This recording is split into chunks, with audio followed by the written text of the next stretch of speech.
Welcome back, everyone. Next, we have Alpha Cognition Inc. It trades on the OTCQB under the symbol ACOGF and on the CSE under the symbol ACOG. It's a clinical stage biopharmaceutical company dedicated to developing treatments for patients suffering from neurodegenerative diseases such as Alzheimer's disease and cognitive impairment with mild traumatic brain injury, for which there are currently no approved treatment options. Please welcome CEO and Director Michael McFadden and COO Lauren D'Angelo. Nice to see you guys. Welcome to the conference today. Thank you so much. It's a pleasure to update everyone on the happenings of Alpha Cognition and the advancement in our program over the last few months. I will communicate some information that contains forward-looking statements. I encourage all investors to review this slide. It's on the Alpha Cognition website for information on the implications of those forward-looking statements. Now to Alpha Cognition and the work that the company has been doing over the last few months. We are an NDA biopharmaceutical company. We're focused on neurodegenerative diseases. Our lead asset is Alpha 1062. We believe this is a best-in-class treatment for Alzheimer's disease. Alzheimer's disease is a large U.S. market, about $6 billion, 11 million prescriptions per year. It's characterized, though, by high dissatisfaction for all the approved therapies. It's also characterized by high discontinuation for the drugs that patients have opportunity to take. Our drug is an oral therapy uniquely designed to reduce side effects and improve long-term patient outcomes. Our commercial strategy will be to focus on long-term care. We'll talk about that later in the presentation, which we believe provides an initial commercial opportunity of $2 billion. And we'll plan to expand later to neurology, which is an additional $1.7 billion opportunity. We often say Alpha Cognition provides a de-risk path of investment for investors who want to invest in CNS companies. Here's why the NDA application is de-risk at this point, meaning we've completed all of our clinical trials. The NDA was submitted in September, and it was accepted by FDA for review in December of 2023. This means our approval is targeted in Q3 of 2024, and the company plans to commercialize the asset in Q1 of 2025. This means Alpha Cognition will be a revenue-generating company in a year. If approved, Alpha 1062 will be the second Alzheimer's oral therapy approved in the last 10 years, and we have a long patent life protecting the product through 2042. Our leadership team's experience, 25 drug approvals, over 20 product launches. To our credit, we have been in this space for about half of our time in the industry. Now, a bit about Alzheimer's disease overview. What is Alzheimer's disease? How does it differ from dementia? Alzheimer's disease is a type of dementia, and it's characterized by a slow decline in memory, thinking, and reasoning. The Alzheimer's therapies that are available today include 3 drugs, but they're characterized by high dissatisfaction with providers and physicians, primarily due to adverse events that occur when these agents are taken. Now, I'll point your attention to column 3 and 4, which I think are relevant to our product, which is the dissatisfaction rates in the industry today. So market research shows that 3/4 of physicians are highly dissatisfied with the products that are available today. This is primarily due to tolerability issues or side effects that occur when medicines are taken. The side effects include nausea, vomiting, diarrhea, and insomnia. In fact, about half of the patients who take a medication for Alzheimer's disease today stop that medication within 12 months due to these side effects or lack of efficacy. So what is Alpha 1062 and how does it solve these issues that occur in the market today? It's a uniquely designed prodrug of galantamine.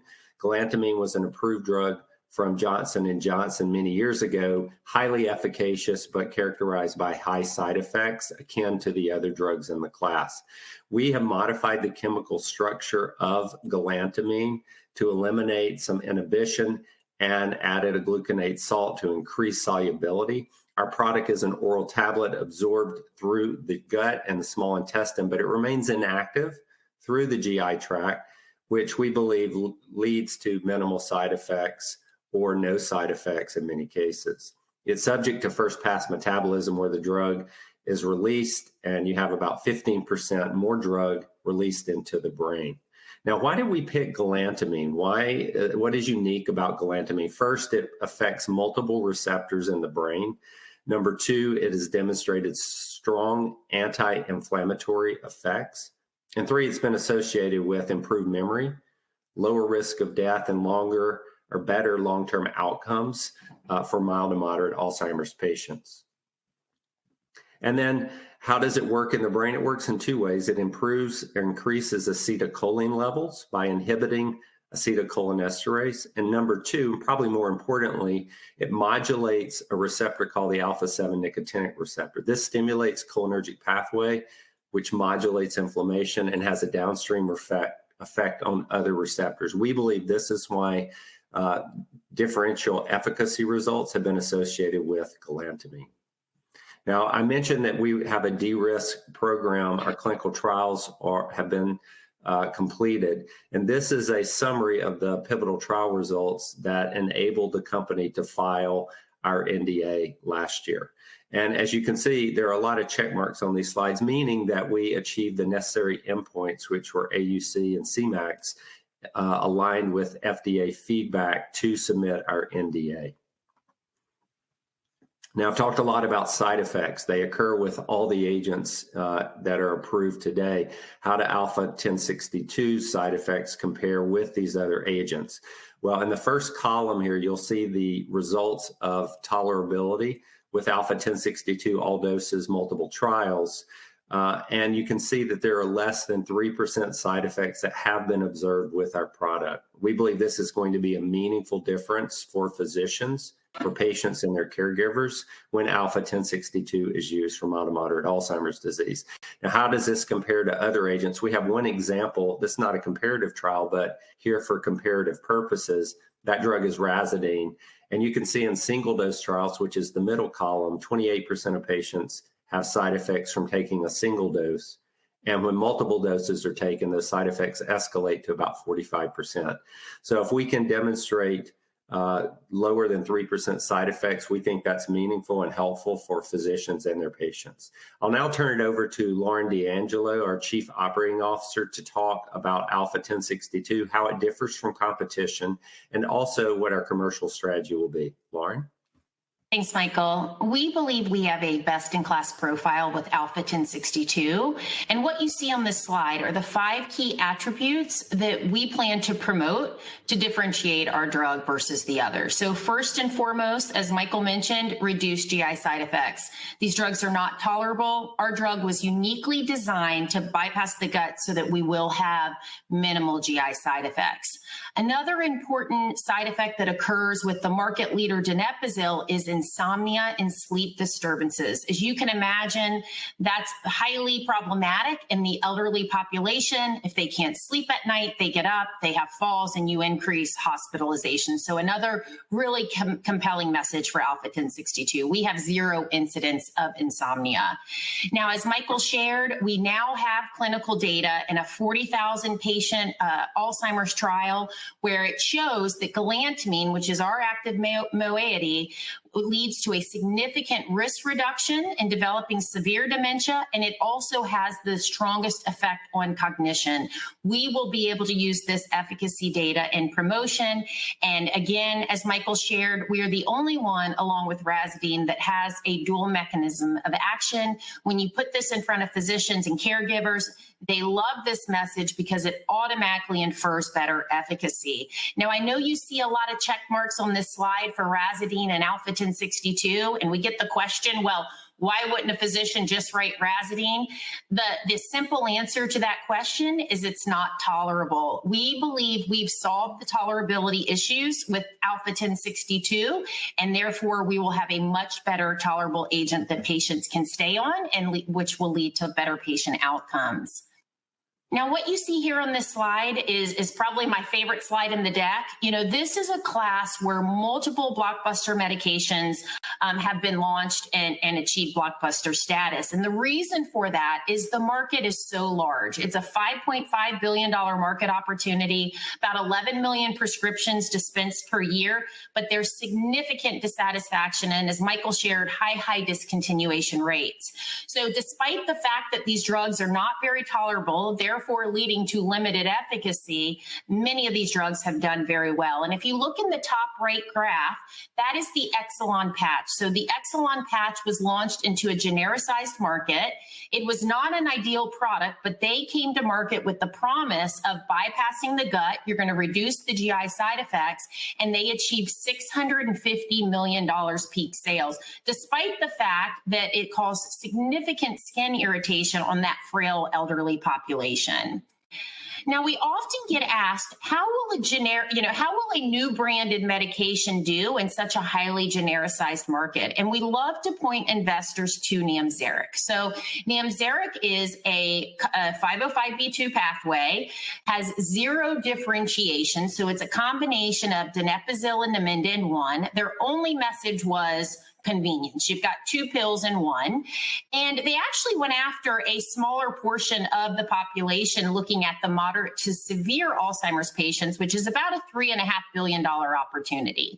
Now, AbbVie launched this product. They promoted it for about 3 years, and they achieved 267 million peak sales, and despite no differentiation. And then they went on and refocused their portfolio.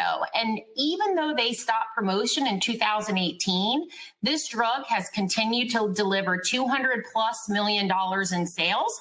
They've got 75% access still to this day, many years later, and their average retail price is about $670. So as we look at this market, we believe this is just a base case for Alpha 1062. Obviously, we believe we have a highly differentiated asset, but for any drug coming to market, we look at this, into this generic market, we look to it as a base case. Now, we've talked about the large dissatisfied market, clearly a significant unmet need. We believe we have a very efficient approach as we think about going to market from a commercial perspective. Our initial footprint will be focused on long-term care. Why? It's the highest volume segment, and it also offers the most favorable market access conditions. So if you take a look at the market, LTC, the nursing homes in the US today, represent about 36% of these prescriptions. And we know that branded medications are used more often in a home than they are in your typical CVS retail environment. So this tells us that physicians are willing to try new branded medications for this frail elderly population. We also know that when you look at the nursing home, 65 to 70% of residents will have access to Alpha 1062 with a zero copay. Now, we believe that if we establish a leadership presence in long-term care, which is about a $2 billion opportunity, this will lead us to a nice expansion into neurology once we've established favorable market access conditions in the retail environment. So let's take a look at the long-term care environment in more detail. So we know it's a large underserved market. About 70% of long-term care residents have Alzheimer's disease. So you have a huge bolus of treatable patients that are sitting in these nursing homes. And we also know it's the leading reason for placement into the home and a leading cause of death. So significant underserved market. And if you look at the dissatisfaction with these treatment options, specifically in the nursing home environment, we know that the tolerability issues that we've shared today, the GI side effects, the insomnia issues, this causes a lot of burden for the staff members who are caring for these patients, and it causes increased risk for these patients in the home. And when we've shared our product profile with those physicians who are treating long-term care patients, 88% of those physicians are likely to prescribe our drug. So I've talked a lot about the what and the why as it relates to our commercial opportunity. So we plan to launch into the largest segment of the prescriptions, which is long-term care, because it is the highest volume and it offers the most favorable market access conditions. This slide really represents the how. So how are we going to do this? First and foremost, we're going to leverage our best-in-class profile. We're going to point out those key points of differentiation for Alpha 1062 and really exploit the key issues that exist with today's current treatment options. Now, Michael and I have both been in the long-term care space for many years. Michael's got 15 years. I have 10 plus. We've been very successful launching products in this space. So we know what it takes to win in this space. We're going to hire an experienced account-based sales team with demonstrated success in the long-term care environment. We know who those key players are, and we know who we need to hire and retain to be successful. We're also going to go about it very efficiently. We'll target the largest volume nursing homes, specializing in Alzheimer's dementia, and we will contract with those key Medicare plans to ensure that residents, those patients in nursing homes, have access to Alpha 1062. Thank you, Lauren. So in summary, what is the Alpha 1062 opportunity? Number one, we recognize this is a very large and highly dissatisfied market with very little innovation over the last decade. It's characterized by 50% discontinuation of patients for any therapy that they might try. Alpha 1062, we believe, has reduced the adverse event profile and offers better tolerability for patients with no insomnia in their treatment. Number two, the product has significant efficacy results with delayed progression of disease and has the strongest effect on cognition. We de-risked the program in the sense that we've completed clinical trial work and submitted our NDA for approval.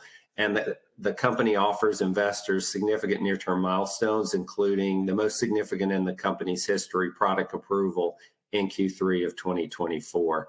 I will add that we're not a one-product company. We just announced an additional pipeline asset, which is a sublingual formulation that will be advancing in late 2025, early 2026. This is a product that will help patients who have difficulty swallowing. That affects a fairly large number of Alzheimer's patients and offers potential meaningful revenue opportunity. That's in addition to our moderate to severe combination that will be used for severe disease. Now, the catalysts that are before the company, I mentioned product approval. That's the most significant. We've completed one, which is we filed an additional composition of matter patent that will continue market exclusivity through 2044 if approved. And then we have additional results from a Department of Defense bomb blast study that is ongoing. We'll provide those results the latter part of the year, and that will be followed, we believe, by an IND for a clinical efficacy trial by Alpha 7 Therapeutics and TBI. Now, I mentioned the team. You've heard from Lauren and I. I'll also add two other members of our team. Dennis Kays, our Chief Science Officer. He brings a decade of experience with Alpha 1062. And Don Kalkofen, our Chief Financial Officer, both a public and private CFO, U.S. and non-U.S. experience. He brings incredible financial capabilities to the organization. I'll close with share structure. You can see our share structure. I'll leave any comments for questions that might be present from those listening in on the presentation. And I'll close with any comments or follow-ups needed. Feel free to reach out to info@Alpha Cognition. We'll be happy to answer your questions or engage further if there is interest. I'll turn it back over to our moderator for questions. Great job, Michael and Lauren. Thank you so much. We do have some questions for you. Let's start with, talk a little bit about the most significant differences that make Alpha 1062 likely to be used by physicians. I'll turn this one over to Lauren. I think it's right in her area of expertise, and I'll refer us back to a slide that she has talked about for this conversation. Thanks, Michael. So we have shared our product profile and our approach to market on several rounds of market research with physicians, specifically in the long-term care environment where we plan to initially launch. And first and foremost, the GI safety profile is what really sets this drug apart. Now, we believe these 5 attributes in combination will really set us apart from all of the agents. But that GI side effect issue with the tolerability issues that come with these drugs really, first and foremost, will set our drug apart. As I shared earlier, donepezil is the market leader with about 65% of the market, but it has a high incidence of insomnia and sleep disturbances. So by solving these 2 key issues, we believe we're going to have a more tolerable agent, be able to offer more efficacy thanks to the long-term data that has been recently published in 2021 to be able to share with physicians. And then, of course, we work differently with the dual MOA. So this really is our differentiators as we come to market. Thank you for that. I do have a few questions from our viewers about the side effects. I'm going to try to combine a few. John Randall asks if you can talk about what some of the side effects are that you're reducing. Sure. And what are the typical side effects for a treatment like this? Sure. So typically when you're looking at the GI side effects, you're looking at nausea, vomiting, and diarrhea. This is obviously pretty debilitating for an elderly patient. But on top of that, in many cases, you've got a caregiver or you've got the long-term care staff that has to manage these side effects. You can imagine, having to take an elderly patient to the bathroom every day with these GI side effects multiple times a day is not ideal. So most patients will drop off of drugs.